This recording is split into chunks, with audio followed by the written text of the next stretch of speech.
So this video is going to show you how you can use Google Slides to create presentations and share them and collaborate with others. So to get to slides, again, you can either use the waffle and go to slides, or you could go to Google Drive and add in a new slide presentation, or the shortcut slide.new just creates a new presentation that automatically saves in your MyDrive in exactly the same way as when you do docs.new or anything else. So I'm going to call this food, and once I've named it, I can decide where I want to save it. If I don't want it just shoved in my MyDrive, I could put it into a different folder like admin.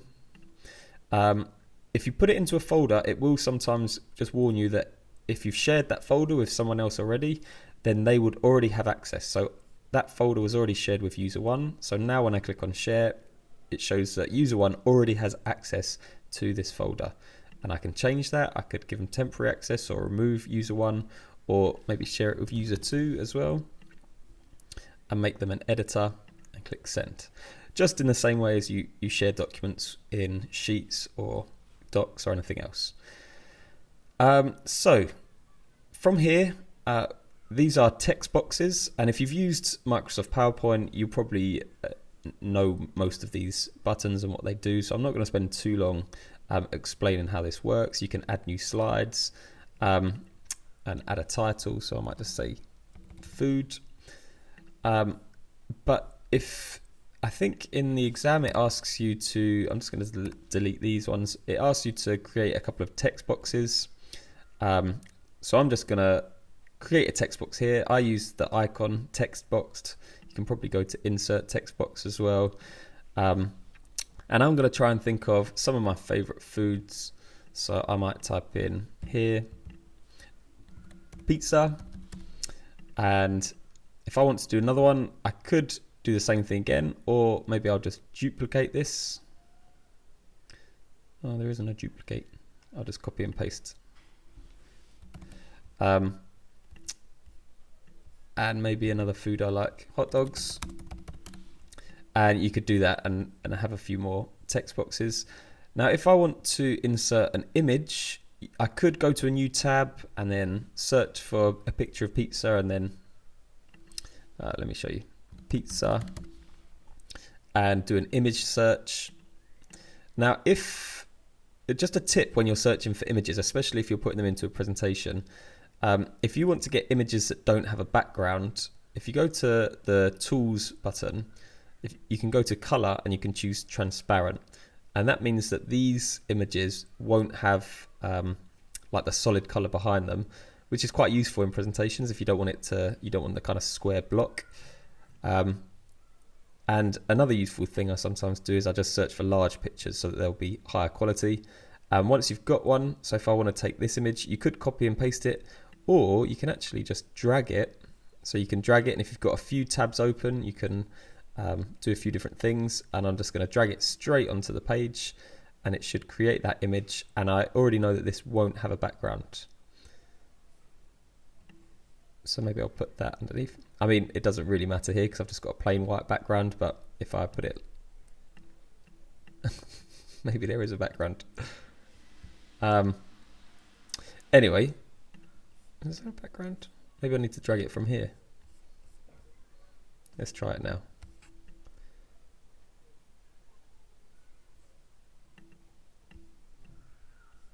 Yeah, this one definitely has brought a solid white background.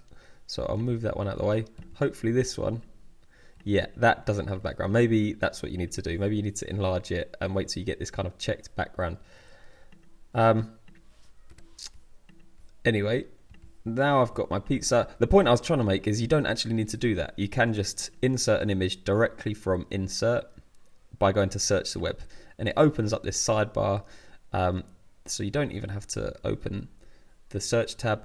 Now, it does only select images that have confirmed you have a license to use them. So the number of images that are available to search is much reduced.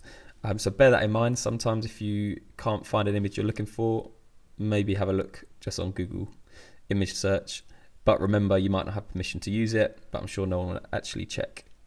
So if I search pizza, then if you just double click it or drag it in, it will add a picture of that. Maybe I should have searched for hot dogs. Okay, so that's adding images. You can also add in videos really easily. So if you go to insert video, and again, you can search YouTube straight away. So maybe I'll search for a hot dog video. I hope these are appropriate. That looks nice. And it just creates that video. And again, once you've got the video in here, you can choose how you want it to play. So whether it plays when you click it, or do you want it to play automatically when you go onto the slide. You can even set what time you want it to begin from. You don't need to know this for the exam. You just have to, I think, put a video in at some point. But it's quite useful to know.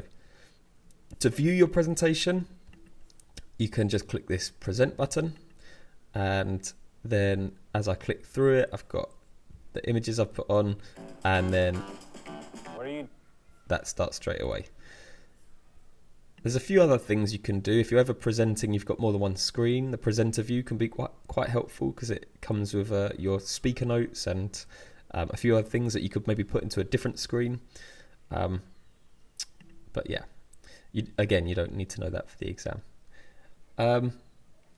Lastly, I'll just quickly show you how you can add a comment. So if this was someone else's piece of work, I might right click something on the page and then I can go to comments, or you can highlight it. And I think there's a comment button up here, or insert comment. So I might say, I like pizza too. And again, you can tag someone in that. So I might tag in user one so that they definitely see this, and click comment. So now user one will get an email saying that they've been tagged in a comment, and they can reply to that directly from their email or come through to this presentation to view it. So that's kind of everything you need to know for the level 1 exam.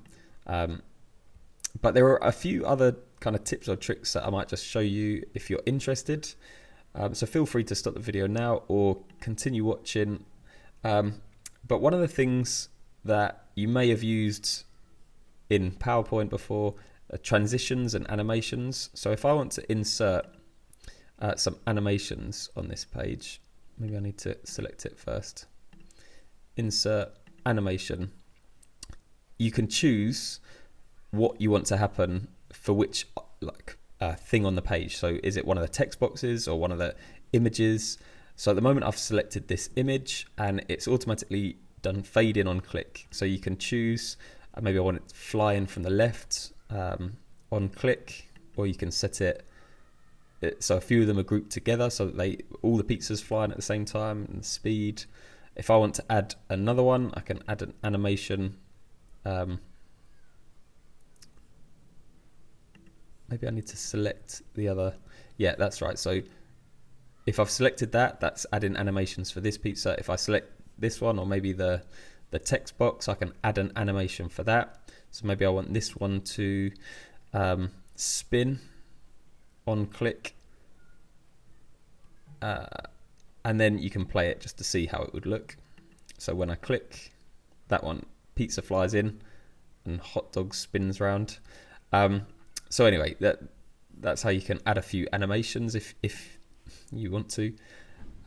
Transitions, it's kind of similar. It's just going from one slide to the next. So maybe I'll set it to dissolve, and if I play it, you'll see how that looks. So it dissolves from food into this next slide.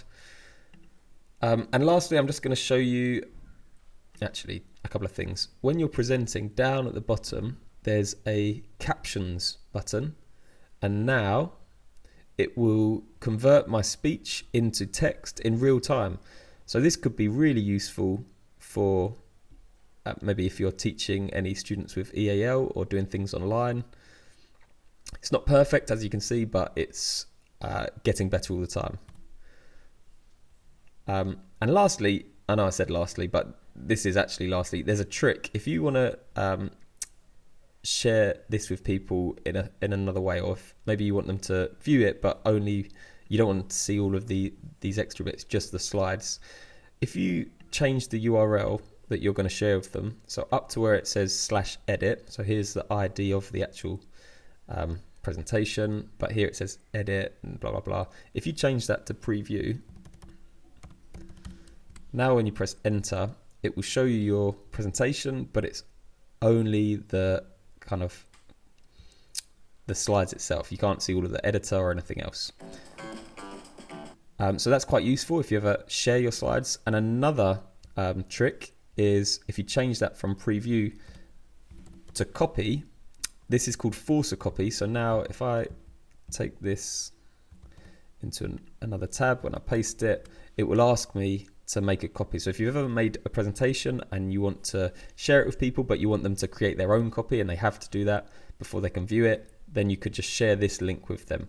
But I think you do need to change the sharing settings first. Let me just go back to edit to make anyone be able to view it. Otherwise they won't even be able to get onto that. So maybe just change the link to say anyone with the link can view. So now even if I'm in an incognito window, if I paste that link in, it will ask me to sign in, but then it would let me copy. So let me try that with another person.